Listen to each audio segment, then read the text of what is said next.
a presentar el papel que tiene la quimioterapia, tanto en el manejo sistémico, en el manejo concomitante, en el manejo paliativo. Y por este motivo le hemos pedido a la doctora Claudia Cano, conocida de todos ustedes, oncóloga adscrita a la unidad funcional en ginecología, que nos sabe de las novedades de la quimioterapia en cáncer cervicuterino. Es un tema muy interesante, muy apasionante. Y también hemos invitado al doctor Antonio Baena, que nos coordine la presentación de la doctora Claudia Cano.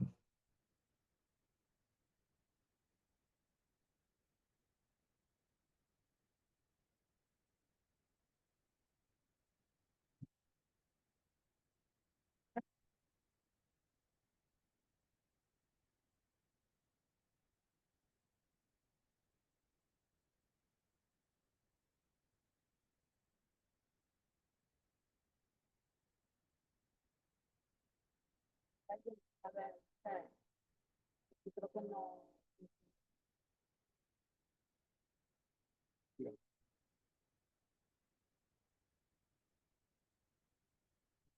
Sí,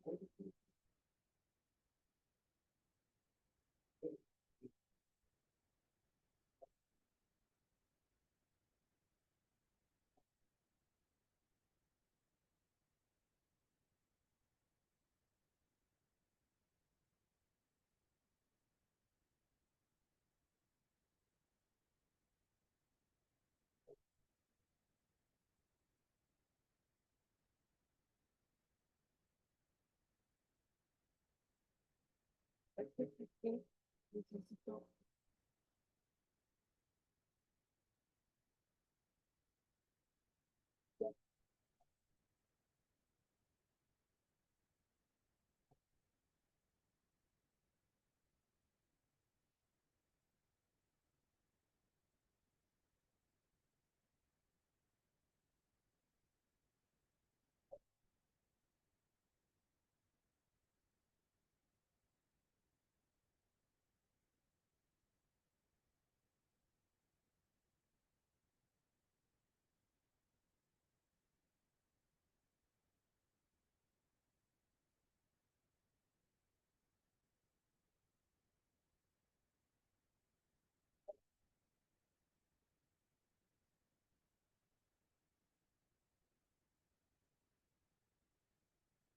El que va del cable gordo al HDMI. No sé cómo se llama.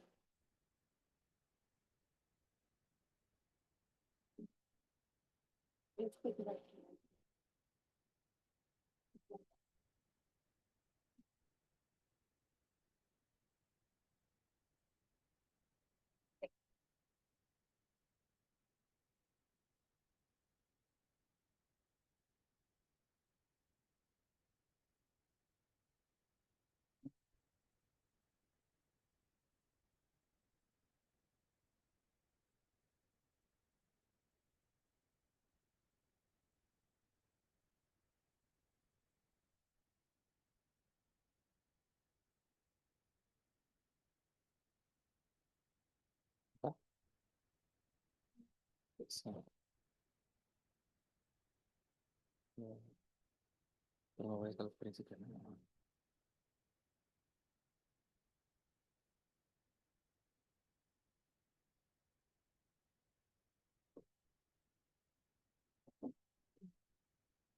Buenos días, pues gracias por estar aquí y por la invitación. Como mencionó el doctor González Enciso, vamos a platicar sobre algunas de las novedades, que bueno, las novedades son de varios años para acá, en el tratamiento del cáncer cervicouterino. La agenda va a ser, vamos a ver algunas cosas de epidemiología, el tratamiento del cáncer localmente avanzado y de la enfermedad metastásica. Como sabemos, el cáncer cervicuterino continúa siendo un problema de salud pública a nivel mundial. Como vemos en este mapa mundi, la mortalidad por cáncer cervicuterino está muy relacionada a condiciones, bueno, geográficas y a su vez socioculturales o socioeconómicas. y que tienen mucho que ver con el acceso a la prevención primaria y secundaria, el acceso a vacunación, a detección oportuna y también incluso acceso a un tratamiento oportuno.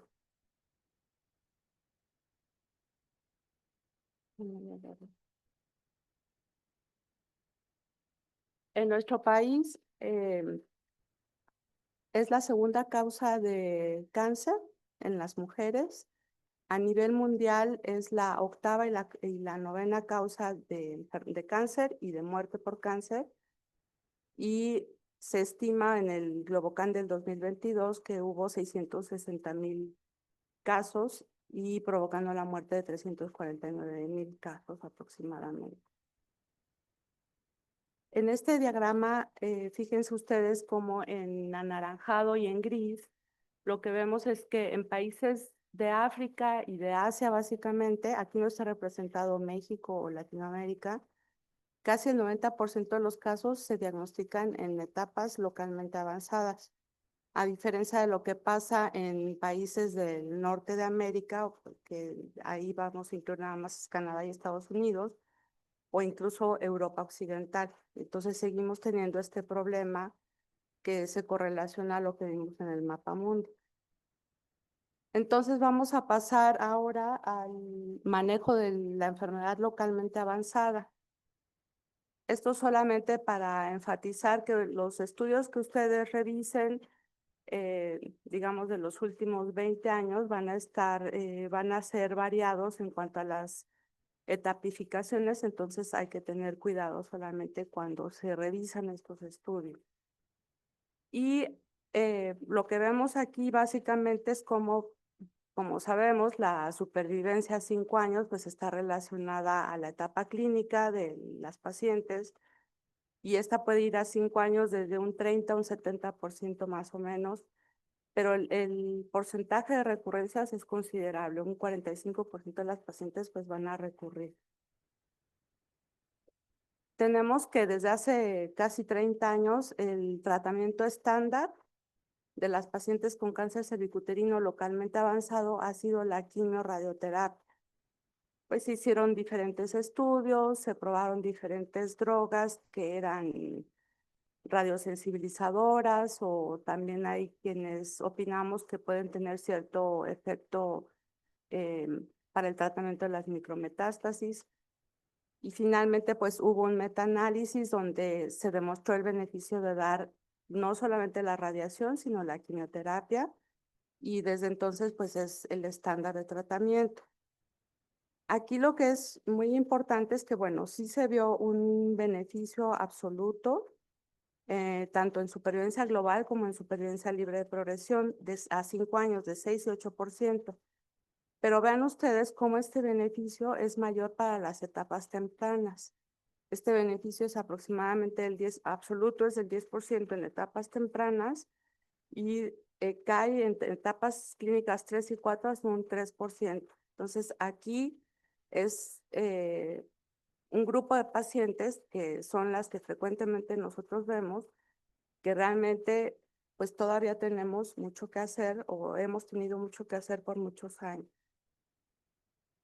Los médicos radiooncólogos pues han hecho esfuerzos a lo largo de estos años para mejorar el resultado del tratamiento, básicamente mejorando las técnicas de radiación en el sentido de que pueden dar una mejor o una dosis más alta al primario y con menos toxicidad y esto se logra pues empleando diferentes técnicas guiadas por imagen hasta lo que es, digamos, el ideal actualmente que sea guiado por resonancia. Y esto solamente es para que ustedes vean cómo importa cómo se da la braquiterapia, la dosis que se alcanza y cómo esto impacta.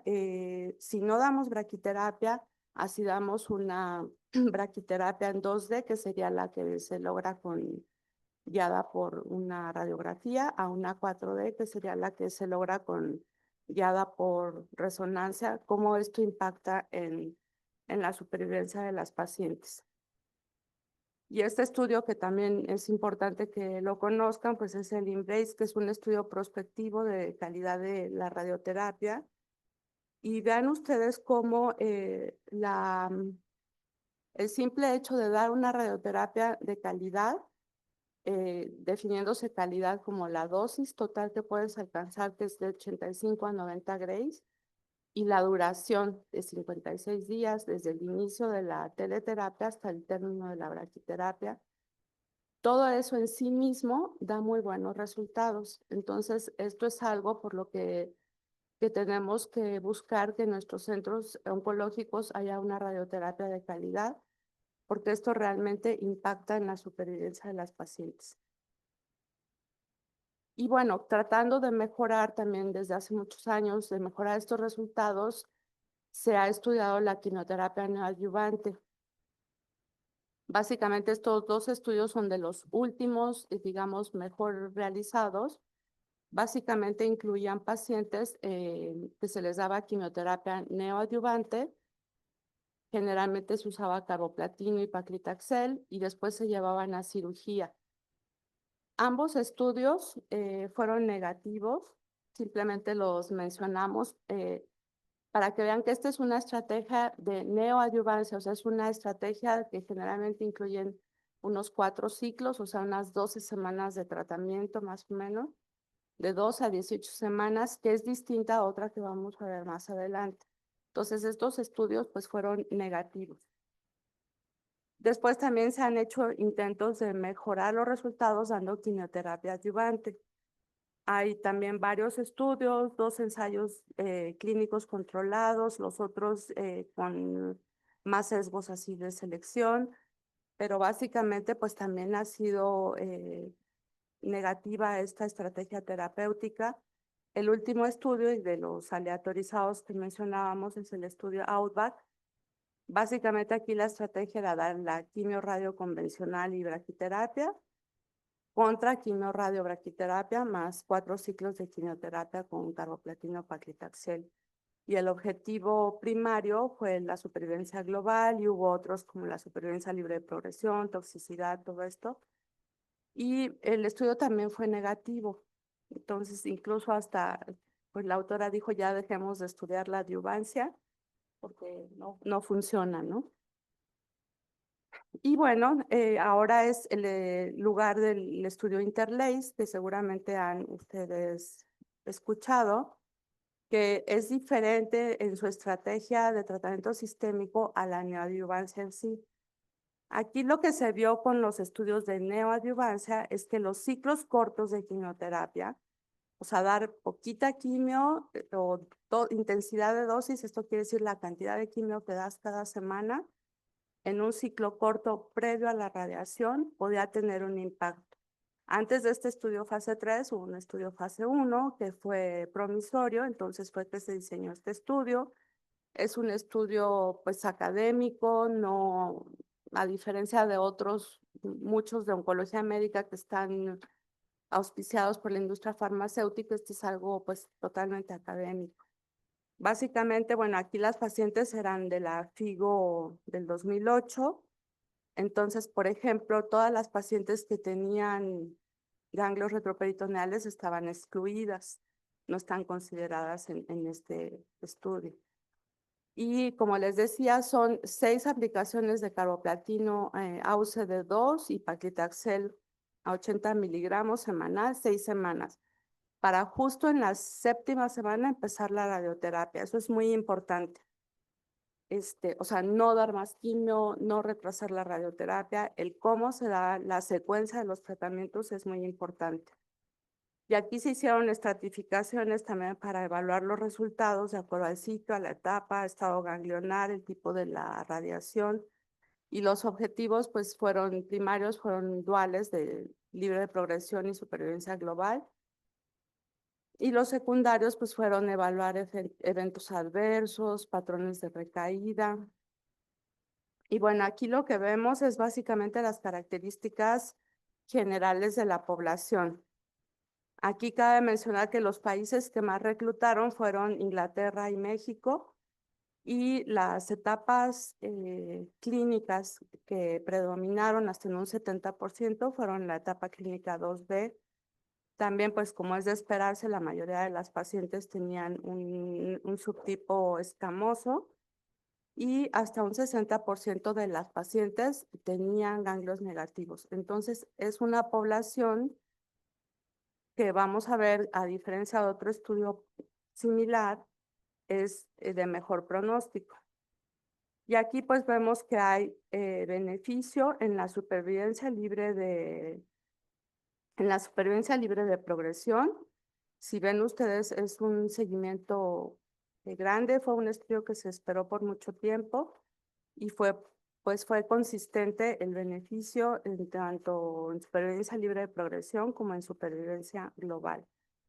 En cuanto a los patrones de recaída, pues como era de esperarse, las pacientes que recibieron quimio radio pues tuvieron un porcentaje mayor de recaídas a distancia, a diferencia de las que tuvieron el tratamiento sistémico. Y el control local en general pues fue muy bueno, de un 84%. Cuando se hizo un análisis por subgrupos, básicamente lo que se vio que es de mayor beneficio para las pacientes son aquellas que tenían, bueno, tanto el tipo de radioterapia influía, vean ustedes como una radioterapia 4D, digamos, el beneficio se va más hacia recibir solamente quimio-radio, a diferencia de terapias que van digamos, con estrategias más antiguas de la radiación. Y también los pacientes que más se beneficiaron fueron aquellas con ganglios negativos. Entonces, bueno, evidentemente esto mejoró lo que habíamos logrado con la quimio radio solita, pero aún así pues es insuficiente. Entonces, con el advenimiento de la inmunoterapia, pues también se empezó a explorar en cáncer cervicuterino. Y hay varios fundamentos, digamos, biológicos como para pensar que esto puede funcionar. Una es pues que son tumores que tienen una alta tasa de lo que le llamamos mutación tumoral y esto hace que sean tumores que producen muchos neoantígenos y esto pues va a producir que tengamos mejor respuesta a la inmunoterapia. El hecho de que la mayoría de los casos de cáncer cervicuterino estén relacionados a la infección por virus del papiloma humano y el papel que tienen las oncoproteínas E6 y E7 y cómo esto permite que haya cierta evasión del sistema inmune, pues también los hace más un blanco para intentar estas estrategias terapéuticas de la inmunoterapia. Y por lo mismo, pues hay una mayor sobreexpresión de PDL1 que normalmente pues no se expresa en los tejidos. Aquí dependiendo de las histologías es que se puede haber esta expresión o sobreexpresión, sobre todo en los epidermoides, hasta un 80-90% pueden tener sobreexpresión y en los adenocarcinomas es un poquito más baja. Y bueno, también hay una sinergia, digamos, entre la radiación y la inmunoterapia, esto que se llama como el efecto Ascopal, que es igual la liberación de neoantígenos, y cuando damos las drogas anti-PDL1 o anti-PD1, pues lo que hacemos es, digamos, liberar esta función inmune que estaba suprimida de alguna manera. Y esta gráfica nos sirve para ver, seguramente ustedes han visto que hay neoplasias en donde la inmunoterapia está muy bien posicionada, como melanoma, cáncer de pulmón. Y si ustedes se fijan, pues en cuanto a estos procesos mutacionales que son insignia en algunos tumores, pues el cáncer cervicuterino pues ocupa un buen lugar, o sea, está entre los tumores que mejor responden a la inmunoterapia. Entonces, pues todo esto son los fundamentos biológicos, ¿no? Para usar la inmunoterapia. Uno de los primeros estudios fue el estudio CALA. Básicamente aquí también lo que se fueron pacientes con enfermedad localmente avanzada. El INCAN participó en este estudio y básicamente la estrategia era quimio-radio con platino y se le agregaba durvalumab. Y el otro brazo, el comparador o el estándar era la quimio-radioterapia. Los objetivos eran la supervivencia libre de progresión y ya hubo otros objetivos secundarios como supervivencia global y la estratificación que se hizo por otros factores, sobre todo de etapas clínicas. Y este estudio, pues desafortunadamente fue negativo también, no hubo un beneficio ni en la supervivencia libre de progresión ni en la supervivencia global. En cuanto a, aquí vemos como esta diferencia, o sea, sí se ve una tendencia, como dicen ahora mucho, una tendencia a diferencias entre la supervivencia. Sin embargo, esta no fue estadísticamente significativa.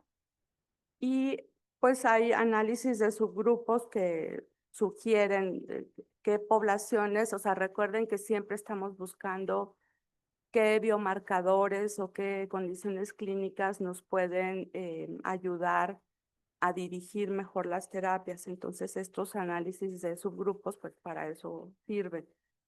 Y aquí, pues nada más, aparentemente un factor que de los clínicos que las pacientes se benefician de la inmunoterapia, igual son pacientes que tienen ganglios positivos. Y algo importante, esto se reportó recientemente, digo, aunque el estudio fue negativo, siguen haciendo o sacándose información a partir de esto, y algo interesante fue que midieron el DNA circulante antes y después del tratamiento. Y lo que vieron es que pacientes que tenían el DNA circulante bajo después del tratamiento, pues predice quiénes van a tener una mejor supervivencia. Entonces, bueno, pues ese es, digamos, un camino que hay para buscar mejores respuestas. Y otro estudio también, pues muy importante ahora, porque este sí fue positivo, el KEYNOTE A18, es la misma estrategia del CALA, que fue con durvalumab, pero esta fue igual una estrategia de quimio-radio y quimio-radio o contra quimio-radio inmuno y luego un mantenimiento de inmunoterapia, pero esta vez con pembrolizumab. Este estudio, digo, si bien los datos son un poquito inmaduros, pero ha sido positivo.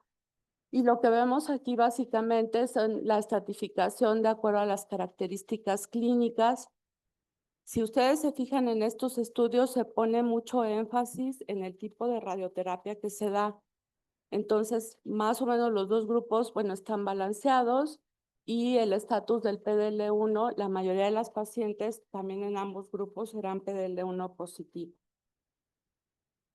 En cuanto a exposición al tratamiento, en general no hubo, digamos, algún factor, sobre todo el que tenía el brazo experimental, que hiciera que se detuviera el tratamiento o desapego al tratamiento. Entonces, en general, tanto las dosis que recibieron de radioterapia las pacientes como del tratamiento sistémico, ya sea cisplatino o placebo inmuno, pues fueron básicamente los mismos en ambos grupos. Y aquí lo que vemos pues fue que hay un beneficio en la supervivencia libre de progresión. Como les decía, los resultados han ido dándose así como de manera muy acelerada, pero esto sí fue estadísticamente significativo. Y dentro de los factores que también en el análisis de su grupo vemos que pueden beneficiar a las pacientes, sobre todo son pacientes que tienen enfermedad avanzada 3 y 4 y con ganglios positivos básicamente y mayores de 65 años. Esas son como las pacientes, digamos, que más se benefician del tratamiento. Y en cuanto al PDL1, también aparentemente las pacientes que reciben, digo que tienen PDL1 con un CPS mayor o menor de 1, al parecer no hay gran diferencia entre uno y otros grupos. Vamos a ver que Recuerden que en oncología vamos de enfermedad metastásica hacia adyuvancia o tratamientos en primera línea. Entonces, en la enfermedad metastásica, uno de los criterios es que tengan PDL1 mayor de 1 o un CPS mayor de 1. Y estos, bueno, son datos muy jóvenes y aquí lo que se ve pues es un beneficio en la supervivencia global, también con una tendencia a ser estadísticamente significativa.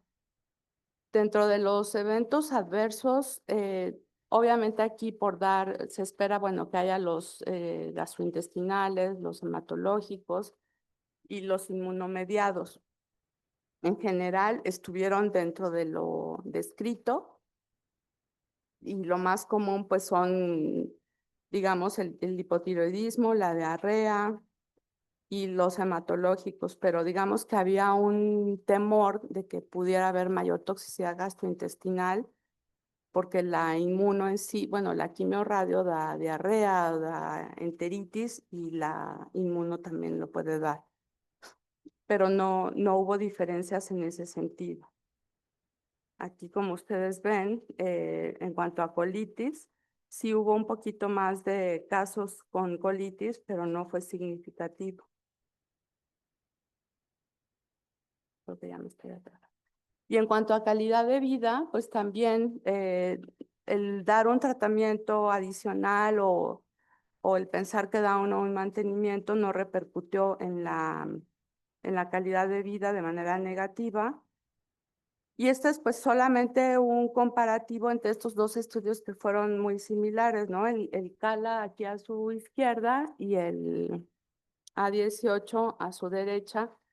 Y cómo, pues bueno, este francamente fue positivo. Y hay otros estudios que están en marcha, que son estudios fase 1 y fase 2, donde también se hace esta estrategia de quimiorradio y diferentes drogas de inmunoterapia como atezolizumab, dostarlimab, o combinaciones de inmuno neoadyuvante con nivo y ipilimumab, y otras que están midiendo diferentes marcadores como linfocitos y que infiltran los tejidos, pero hasta el momento, bueno, son todavía muy tempranos estos estudios, pero al menos los dos primeros no han dado buenos resultados como el A18 con pembrolizumab. Y en cuanto a enfermedad recurrente, persistente o metastásico, pues también tenemos que desde principios del año 2000, pues empezaron o tradicionalmente se usaban cisplatinos o platinos.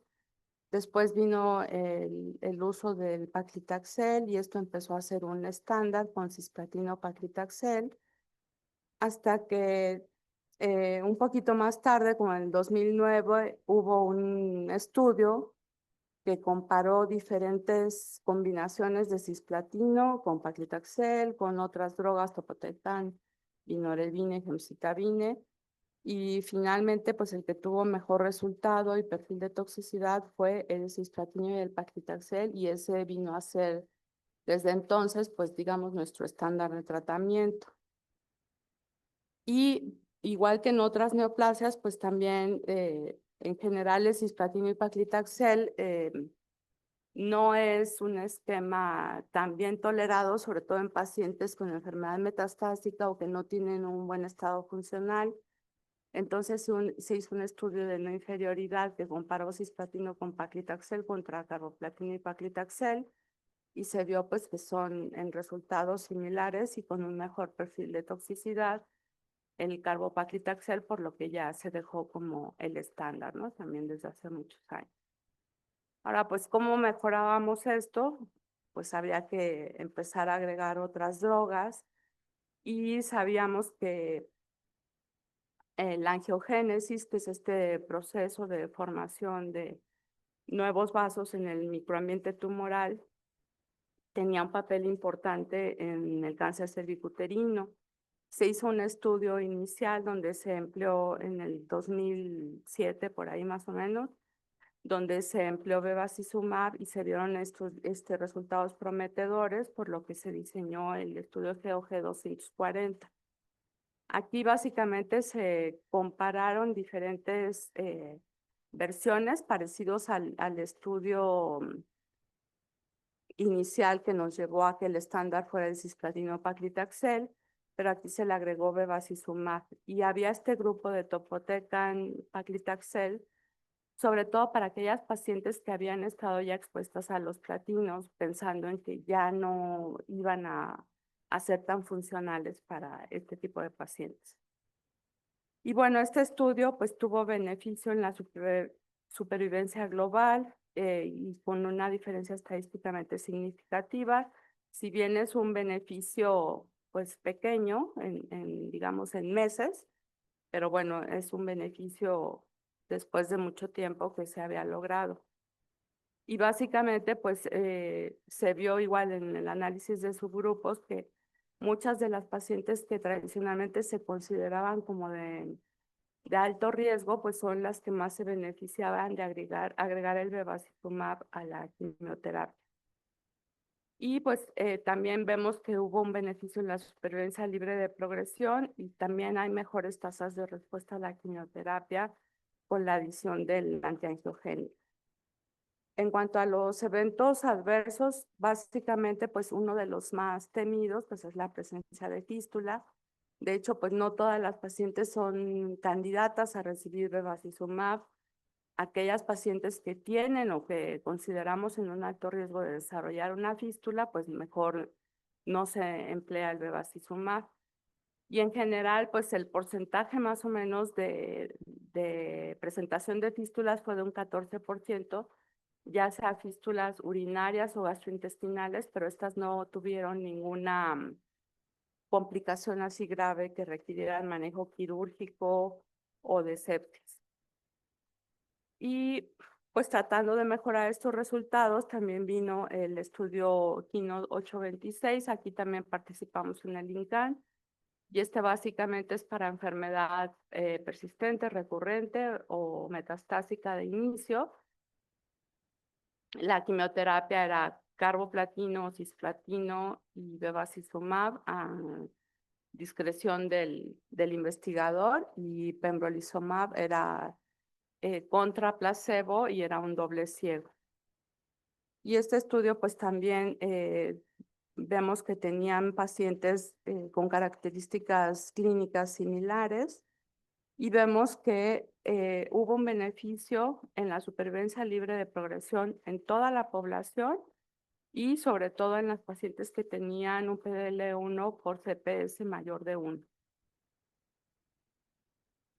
Y este es un análisis de subgrupos. Igual lo que vemos pues son pacientes que se consideran generalmente de alto riesgo, que son las que más se beneficiaban de la inmunoterapia, como pacientes que habían recibido previamente tratamiento, lo del PDL1, todo este tipo de cosas favorecían el empleo de la inmunoterapia.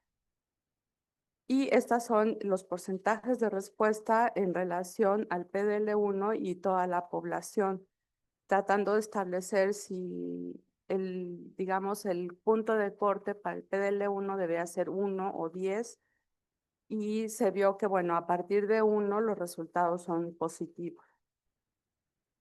En cuanto a los eventos adversos, pues básicamente son los esperados en cuanto hematológicos de la quimioterapia per se y algunos de los eventos adversos por el bevacizumab y los inmunomediados, que son lo que ya habíamos comentado previamente de alteraciones en la función de la tiroides, colitis, dermatitis o tiroiditis, pero en general no hubo así un número significativo de eventos adversos serios. Y también pues está la pregunta de si realmente el agregar bevacizumab a esta combinación que ya se antoja que es muy exitosa de la quimio con la inmuno, realmente da un beneficio adicional, y al parecer pues bueno, cuando se analizan por subgrupos, pues, se ve que sí el agregar o cualquier paciente que sea candidato a recibir bevacizumab, pues sí debería de recibir las 4 drogas. Y en cuanto a la supervivencia por histología, Vemos aquí como las histologías no escamosas, o sea, adenoescamosas o adenocarcinomas, probablemente por este efecto también del bevacizumab, del pembro, pues tuvo mejores resultados. Y en cuanto a las drogas que se escogieron, ya sea cisplatino o carboplatino, ya es sabido también, y aquí se reprodujo, que el cisplatino funciona mejor que el carboplatino. Sin embargo, pues no todas las pacientes son candidatas a recibirlo. Y sobre todo esto es mejor en pacientes que se diagnostican de nuevo con enfermedad metastásica. Y también pues se analizó los resultados en las pacientes que habían o no recibido quimioterapia previamente. Y como vemos, pues sí hay un beneficio, sobre todo en las pacientes que igual que eran tratadas de nuevo. Y este estudio, el estudio BIT-CC, que es muy parecido, pero en lugar de pembrolizumab, se utilizó atezolizumab. Y este estudio, pues también todavía los resultados no están maduros, pero hay un beneficio en la supervivencia libre de progresión y hay este análisis interino. Se espera que para el 2026 estén los resultados completos, pero al parecer la tendencia es que hay un beneficio en supervivencia global. Y los resultados pues son muy parecidos.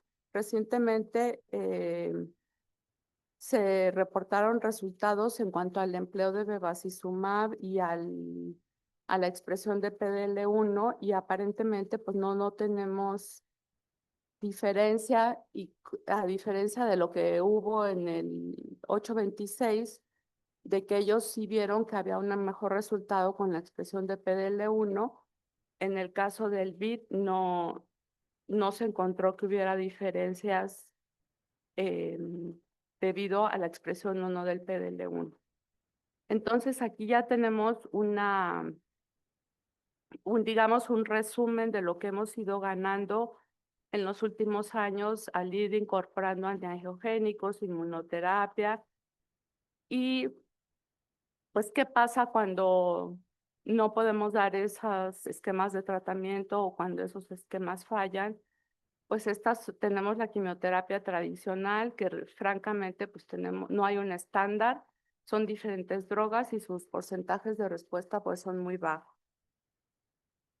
Y en este escenario, digamos ya de segunda línea en enfermedad metastásica, un estudio que resultó positivo y que tiene realmente nada más aprobación en Estados Unidos, son para pacientes que han recibido más de 2 líneas de tratamiento y pues que demostró un beneficio en la supervivencia global, pues un tanto marginal, pero al fin un beneficio y entonces tiene una aprobación en Estados Unidos.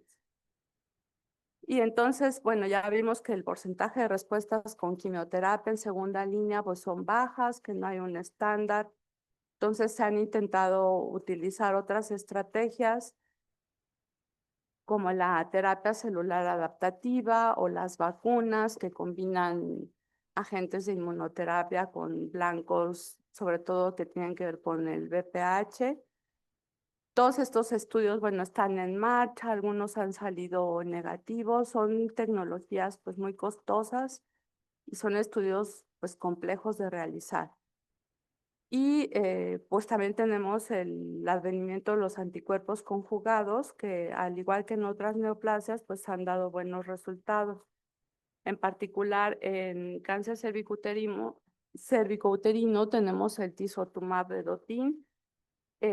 Aquí en este estudio pues se comparó ese anticuerpo conjugado contra la quimioterapia que eligiera el investigador.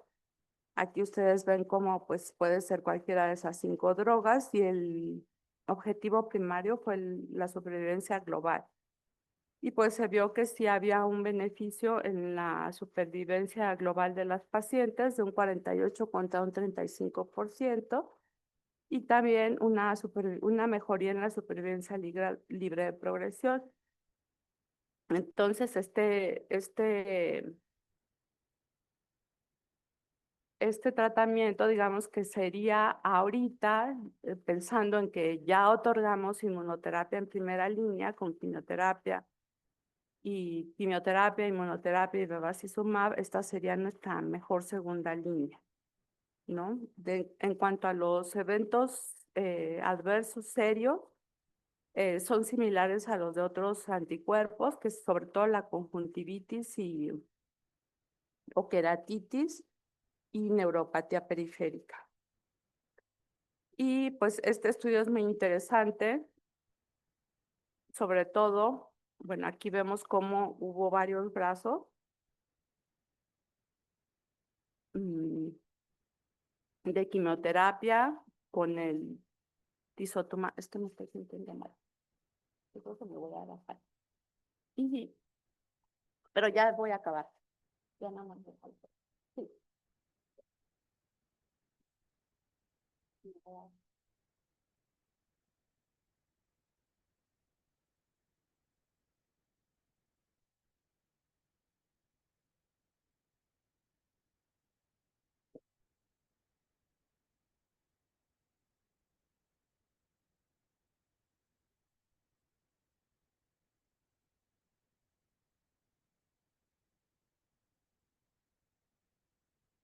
Yo creo que esto sí vale la pena mencionar. El estudio, otra de las alternativas terapéuticas que ha surgido en los últimos años, no solamente en cáncer cervicouterino, sino en neoplasias en general, son los fármacos que conocemos como ADCs. Los ADCs son fármacos que unen tanto una droga biológica como una citotóxica. Un ejemplo muy sonado es el trastuzumab deruxtecan, que hoy en día cada vez ha ido adquiriendo mayores indicaciones, primero en mama, luego en pulmón, y luego se ha estado expandiendo hacia otras neoplasias, incluyendo las neoplasias ginecológicas. Y de ahí es que surge el estudio Pantumor 02. El estudio Pantumor 02 intenta estudiar el papel del trastuzumab deruxtecan en varias neoplasias, pero las que están más representadas son las neoplasias ginecológicas, como pueden ver ustedes aquí, principalmente cáncer de endometrio y en segundo lugar cáncer cervicouterino. Y este estudio Destiny Pantumor 02 incluyó pacientes previamente tratadas en segunda línea en adelante, pacientes que ya habían recibido primera y segunda línea, y de ahí en adelante. Y en cáncer cervicouterino se midió la inmunohistoquímica de HER2, porque como ustedes saben, trastuzumab está dirigido contra HER2. Y se vio que en el 75% de los casos de las pacientes que tienen el HER2 positivo, se expresa de forma importante. El 50% no lo expresa, pero el 75% de los que lo expresan con 3 cruces. Entonces, se convierte esto en un excelente blanco terapéutico para pacientes con cáncer cervicouterino que tengan el HER2 positivo. Y en realidad los resultados demuestran una buena tasa de respuesta, que es el principal objetivo que se midió en el Pantumor 02. La tasa de respuesta obviamente es mayor cuando HER2 es 3 cruces que cuando es expresado solamente con una cruz. Y también es mayor cuando se utiliza el medicamento en líneas más tempranas. Entonces, en realidad, ver los resultados de este estudio, que es un fase 2 de canasta, de forma aislada, no es muy representativo del potencial que tiene este medicamento, pero sí levanta el interés por estudiar este fármaco en estudios fase 3 y en estudios ya desde el punto de vista científico más avanzados, y es actualmente lo que se está estudiando con respecto al trastuzumab deruxtecan. Y bueno, aquí las conclusiones. Eh, eh, la doctora Claudia Cano, la verdad es que siempre ha abogado por voltear más hacia la prevención primaria y secundaria que hacia la parte terapéutica del cáncer cervicouterino. Estoy de acuerdo.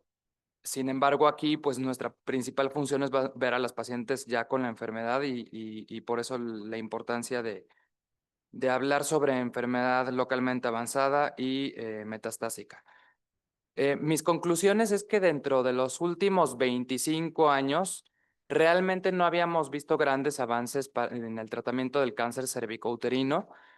Si acaso el mayor avance en los últimos 25 años había sido por ahí de 2011, cuando se vio el beneficio de bevacizumab en enfermedad metastásica, en donde se demostró un beneficio no solamente en supervivencia libre de progresión, sino supervivencia global. Cabe mencionar que este fármaco generalmente solo demuestra beneficio en supervivencia libre de progresión, que es el objetivo primario de los estudios que lo han analizado en las diferentes patologías, pero en pocos casos demostró un beneficio en supervivencia global. Bueno, en cáncer cervicouterino lo demostró y posiblemente en estos 25 años fue el principal avance en términos de enfermedad, de tratamiento sistémico. En términos de radioterapia, ya en los últimos años, con los estudios Embrace 1, que ya tiene resultados, y Embrace 2, que sigue corriendo, también se ha visto la importancia de hacer radioterapia de nueva generación, porque también aumenta los resultados en supervivencia libre de progresión y supervivencia global. Y de aquí la importancia que todos los estudios que se hagan a partir de ahora se hagan con radioterapia de última generación, porque se sabe que hoy en día pues es el estándar, a pesar de que en muchos escenarios como el nuestro pues no es fácil contar con este tipo de tecnologías, no solamente por el costo económico, sino también por el costo en cuanto a tiempo que implica hacer uno de los planes de tratamiento de radioterapia con este tipo de tecnologías. Finalmente, ya hablando de los avances principales en tratamiento sistémico, creo que uno de los principales avances ha sido la integración de la inmunoterapia en la enfermedad localmente avanzada y en la enfermedad metastásica.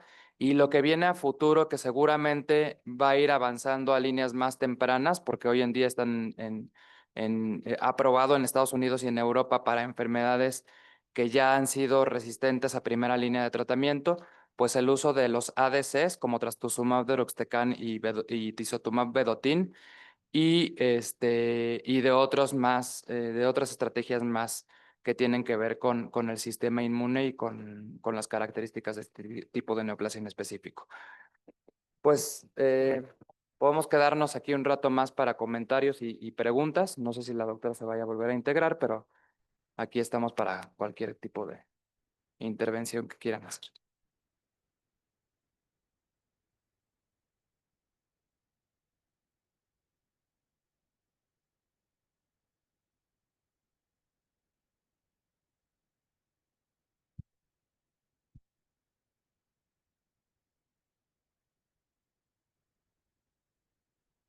Yo quisiera hacer una pregunta, Doc. Claro. Bueno, dos. Como decía el último del Keynote a 18, ¿cree que este beneficio que se mostró sea más por la radioterapia, por el tipo de radioterapia que se utilizó, que era más IMRT, o por el uso de la inmunoterapia? Y la otra pregunta que haría era, ¿qué opina usted que, de acuerdo con las guías de la NCCN, que el esquema Interlace como que quede relegado y sea solamente una opción en un cuadrito según las recomendaciones que dicta la NCCN, que no sea tan ampliamente utilizado? Ujú. No, yo creo que en el caso del Keynote A18, al estar los grupos bien equilibrados en cuanto al uso de técnicas de radioterapia, yo creo que ahí lo que está pesando es más bien la inmunoterapia, porque pues es el mismo porcentaje de pacientes que se tratan con IMRT o BMAT en ambos grupos. Entonces ahí realmente lo que está haciendo la intervención y la comparación y la diferencia, pues es la inmunoterapia. Si Interlace va a quedar relegado, yo creo que sí. Yo creo que digo, obviamente en el escenario donde se cuenta con inmunoterapia, hablando de ese escenario, yo creo que sí va a quedar relegado eh, porque en este estudio, el Keynote A18, se utiliza la radioterapia y la braquiterapia de última generación. O sea, radioterapia externa con BMAT, con BMAT y con IMRT, y braquiterapia con técnica de 3D, que es lo que se debe utilizar. Y en el Interlace se vio que el utilizar técnicas de radioterapia más antiguas eh, ocasiona un problema en cuanto a ese brazo del el brazo comparador, un problema de lograr una buena supervivencia. O sea, sí, realmente se está viendo de manera consistente que el no utilizar esta radioterapia sí disminuye los resultados en términos de eficacia.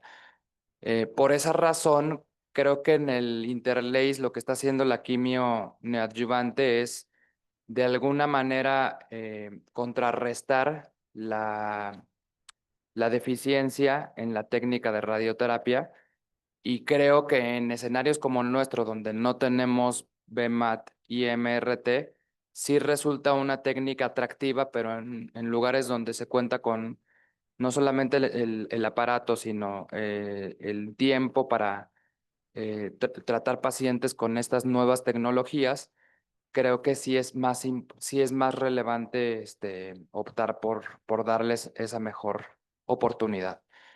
Y el pembrolizumab, no solamente al no darse solamente dentro de la QTRT, sino también por 2 años más, realmente es un tratamiento sumamente costoso que no es para todos los escenarios y que muy difícilmente lo vamos a poder adaptar, por ejemplo, aquí de manera estándar y para todas las pacientes, pero y además hay que tomar en cuenta que no se está utilizando, al menos en la aprobación en Estados Unidos, la FIGO más actual, sino la FIGO 2014. Eh, Creo que no es para todas las pacientes, pero creo que sí es algo que cada vez va a adquirir mayor utilidad.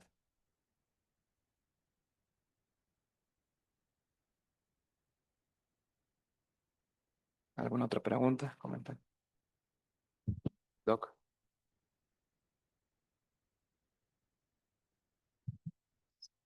Eh, Felicidades a la doctora Cano y Vaina también felicidades. Mi pregunta va orientada y casi a parte de las conclusiones respecto a la, creo que era tercera conclusión que mencionaba en la doctora Cano, que el uso de quimio radio más pembrolizumab era lo recomendado o aumentaba la supervivencia en alto riesgo de cáncer localmente avanzado. Mm.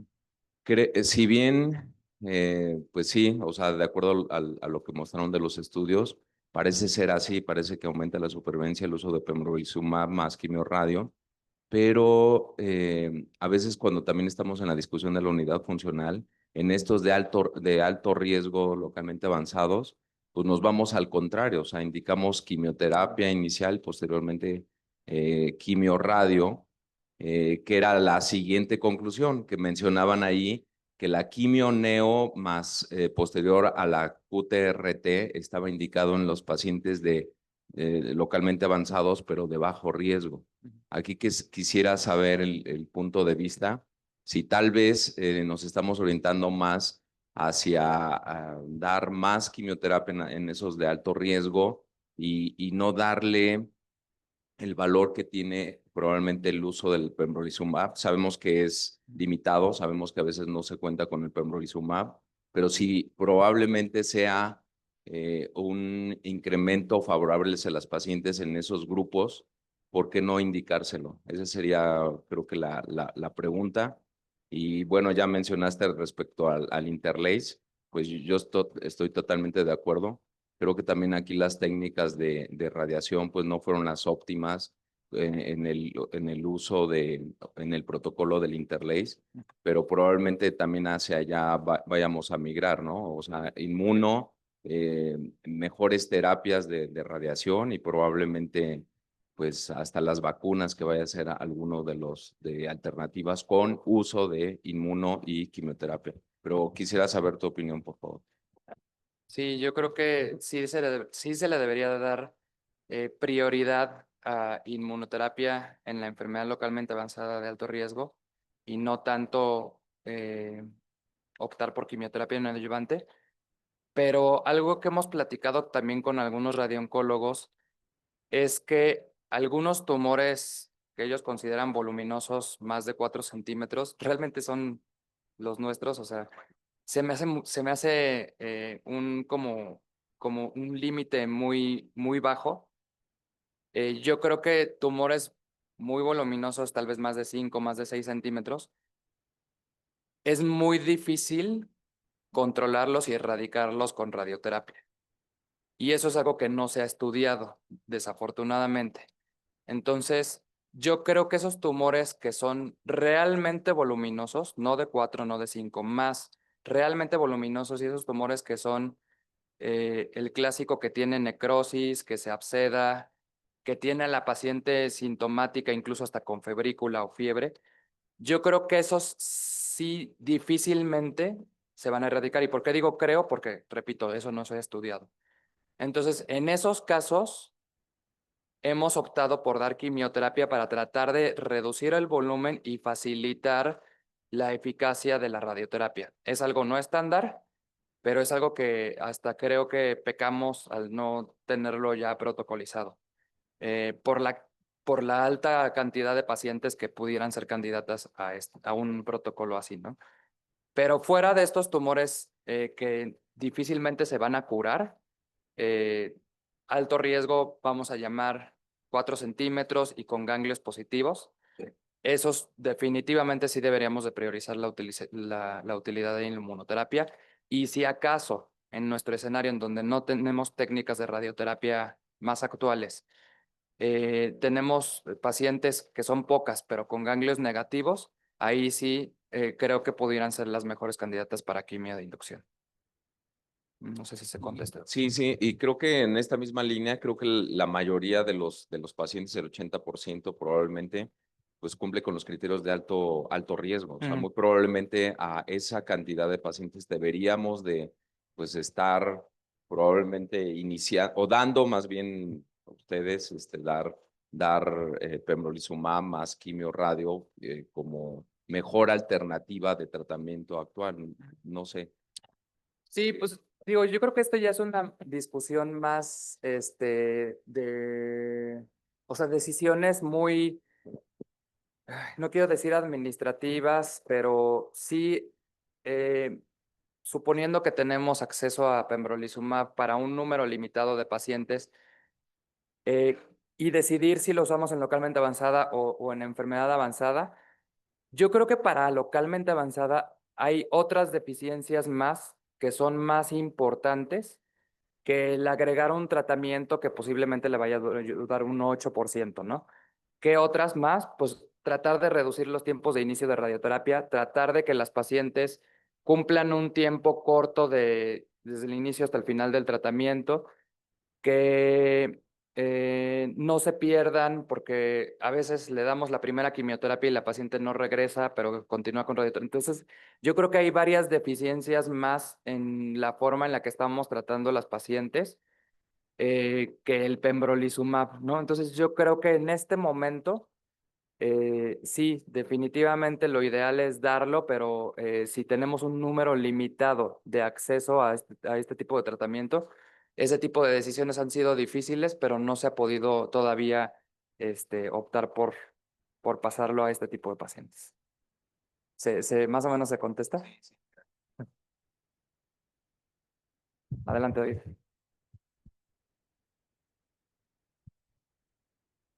Solo una pregunta más. El doctor Cantú nos pregunta que si en la práctica privada Interlace es la opción o qué recomendación haría en la medicina privada para pacientes con cáncer cervicuterino localmente avanzado.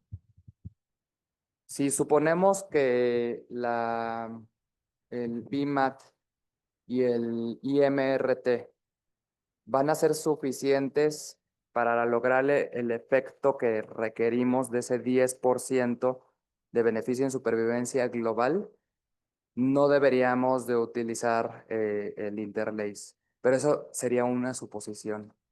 Y por eso se mantiene la opción de quimioterapia de inducción en las guías de recomendación para pacientes sin ganglios positivos. Entonces, yo creo que no está mal darlo en pacientes con ganglios negativos, no está mal, pero posiblemente no estemos realmente logrando el efecto que creemos que estamos agregando con la quimio de inducción. Entonces, es algo que posiblemente nunca se vaya a contestar en el escenario en el que ya tenemos técnicas de radioterapia de última generación. Yo creo que no está mal, es pues una cuestión de consideración del radiooncólogo y el oncólogo médico en conjunto, pero sí sería exclusivo de pacientes con ganglios negativos.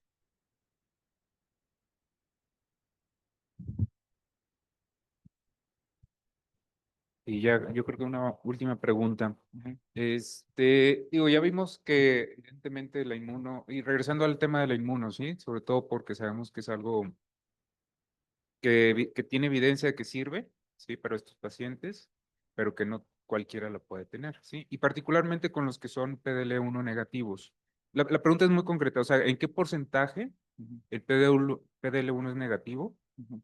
Y en este grupo de pacientes, digo, pareciera que no, pero ¿realmente valdría la pena darles inmuno o de plano no ni esforzarse? Sobre todo para la toma de decisión Ujú. al inicio, cuando tú tomas la biopsia, por ejemplo, decir, pues de una vez le pido el PDL1 o que quede dentro de lo estandarizado por parte de patología para evaluar si requiere o no inmuno. Sí. Bueno, el PDL1 es positivo en el 90% de los casos, o sea, solo 10% lo tienen negativo. Obviamente de ahí, positivo significa más del 1%, pero de ahí lo puedes dividir en 1 a 10%, 10 a 50 o más de 50%, y ahí ya se distribuye, pero en el 90% de los casos es positivo. Y yo creo que no vale la pena dar inmunoterapia a PDL1 negativo.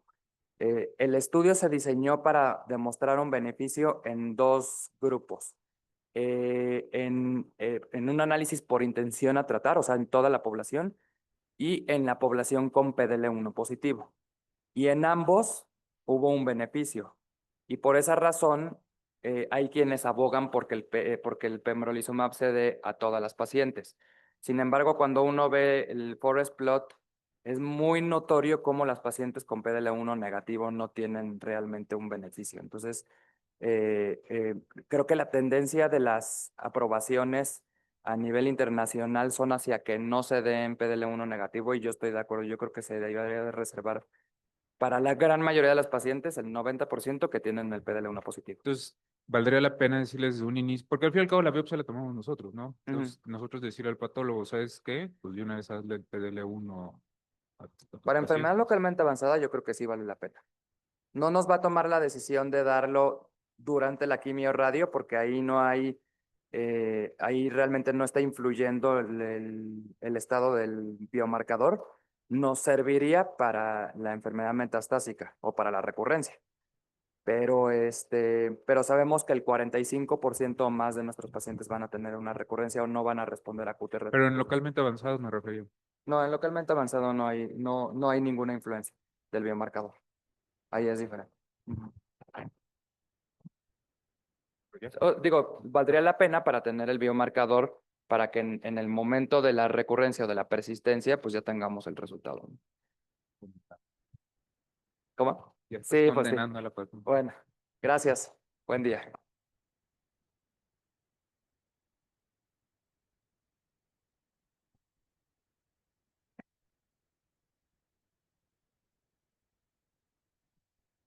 Este es el